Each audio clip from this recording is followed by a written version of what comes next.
हरे कृष्णा प्रभु, हरे राम राम राम हरे हरे। गीता का सार यहीं से शुरू होता है। अध्याय नंबर 2।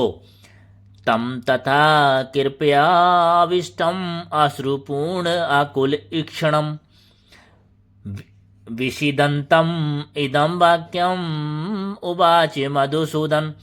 संजय ने कहा, करुणा से व्याप्त शोकायुक्त आश्रुपूरित नेत्रों वाले अर्जुन को देखकर मधुसूदन कृष्ण ने ये शब्द कहे, अर्थात भौतिक पदार्थों के प्रति करुणा, शोक तथा अश्रु ये सब असली परमात्मा को न जानने के लक्षण हैं। शाश्वत आत्मा के प्रति करुणा ही आत्मा साक्षात्कार है। इस श्लोक में मधुसूदन शब्द महत्वपूर्ण है क्योंकि कृष्ण के लिए बोला गया है। कृष्ण ने मधु नामक असुर का वध किया था और अब अर्जुन चाह रहा है कि कृष्ण उस अज्ञान रूपी असुर का वध करें जिसने उसे कर्तव्य से विमुख कर रखा है।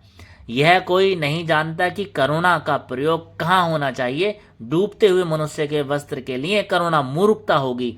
अज्ञान सागर में गिरे हुए मनुष्य को केवल उसके बाहरी पहनावे अर्थात स्थूल शरीर की रक्षा करके नहीं बचाया जा सकता। जो इसे नहीं जानता और बाहरी पहनावे के लिए शोक करता है वह शूद्र कहलाता है, अर्थात वह वृथा ही शोक करता है।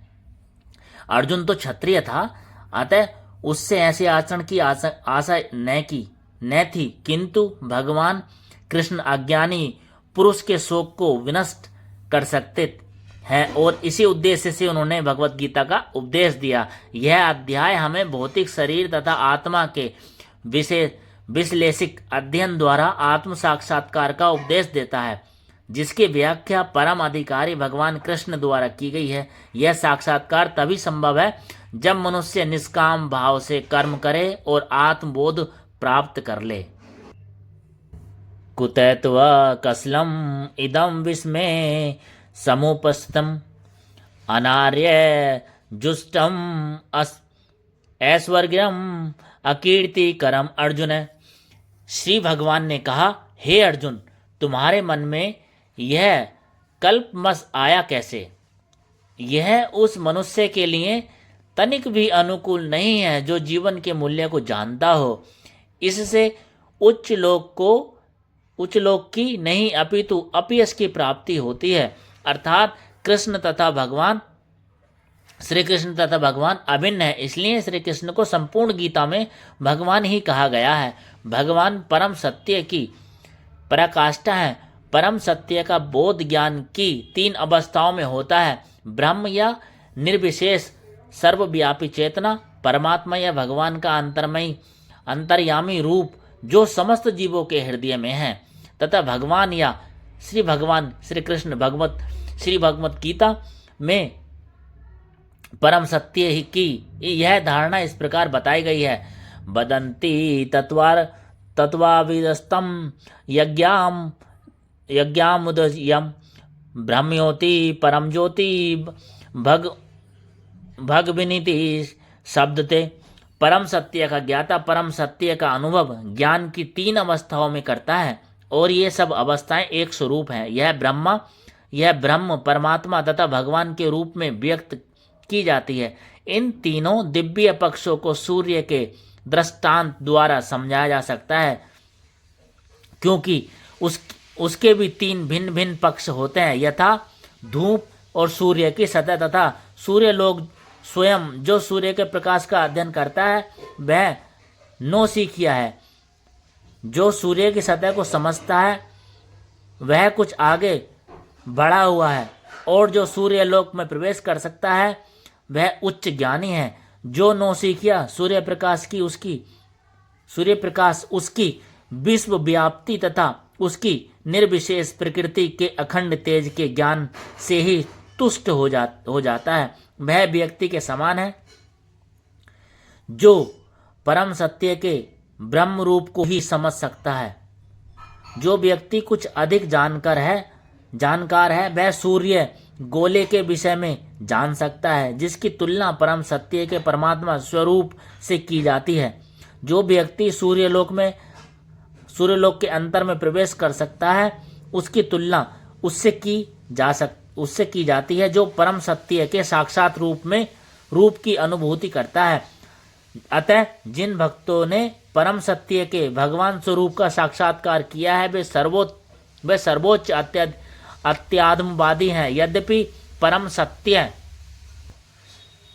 के अध्ययन में रत सारे विद्यार्थी एक ही विषय के अध्ययन में लगे हुए हैं, सूर्य का प्रकाश, सूर्य का गोला तथा सूर्यलोक की भीतरी बातें, इन तीनों को एक दूसरे से विलग नहीं किया जा सकता। फिर भी तीनों अध्यायों के अध्येता एक ही श्रेणी के नहीं होते। संस्कृत शब्द भगवान की व्याख्या वासुदेव के पिता पराशर मुनि ने की है। समस्त धन, शक्ति, यश, सौंदर्य, ज्ञान तथा त्याग से मुक्त परम पुरुष भगवान कहलाता है। ऐसे अनेक व्यक्ति हैं जो अत्यंत धनी हैं, अत्यंत शक्तिमान हैं, अत्यंत सुंदर हैं और अत्यंत विख्यात, विद्वान तथा विरक्त भी हैं, किंतु कोई साधिकार यह नहीं कह सकता कि उसके पास सारा धन, शक्ति आदि है। एकमात्र कृष्ण ही ऐसा दावा कर सकते हैं क्योंकि वे भगवान हैं। ब्रह्मा, शिव या नारायण सहित कोई भी जीव कृष्ण के समान पूर्ण ऐश्वर्यवान नहीं है। अतः ब्रह्म संहिता में स्वयं ब्रह्मा जी का निर्णय है कि श्री कृष्ण स्वयं भगवान है, न तो कोई उनके तुल्य है और न उनसे कोई बढ़ के है। वे आदि स्वामी या भगवान है, गोविंद रूप में जाने जाते हैं। वे समस्त कारणों के परम कारण हैं। इस बार पर मैं कृष्ण सच्चिदानंद विग्रह अनारादि दीर्घो गोविंद सर्व कारणाम कारक। ऐसे अनेक पुरुष हैं जो भगवान के गुणों से युक्त हैं, किंतु कृष्ण परम है क्योंकि उनसे बढ़कर कोई नहीं है। वे परम पुरुष हैं और उनका शरीर सच्चिदानंदमय है। वे आदि भगवान गोविंद और समस्त कारणों के कारण हैं। ब्रह्म संहिता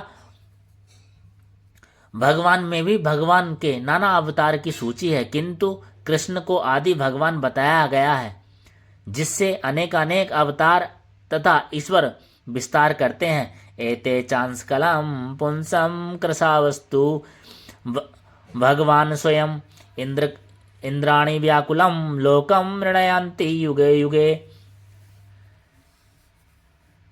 यहाँ पर बढ़ने सारे अवतारों की सूचियां या तो भगवान की अंश कलाओं अथवा पूर्ण कलाओं की है, किंतु कृष्ण तो स्वयं भगवान है। अतः कृष्ण आदि भगवान परम सत्य परमात्मा तथा निर्विशेष ब्रह्म दोनों के उद्गम है। भगवान की उपस्थिति में अर्जुन द्वारा स्वजनों के लिए शोक करना सर्वथा अशोभनीय है।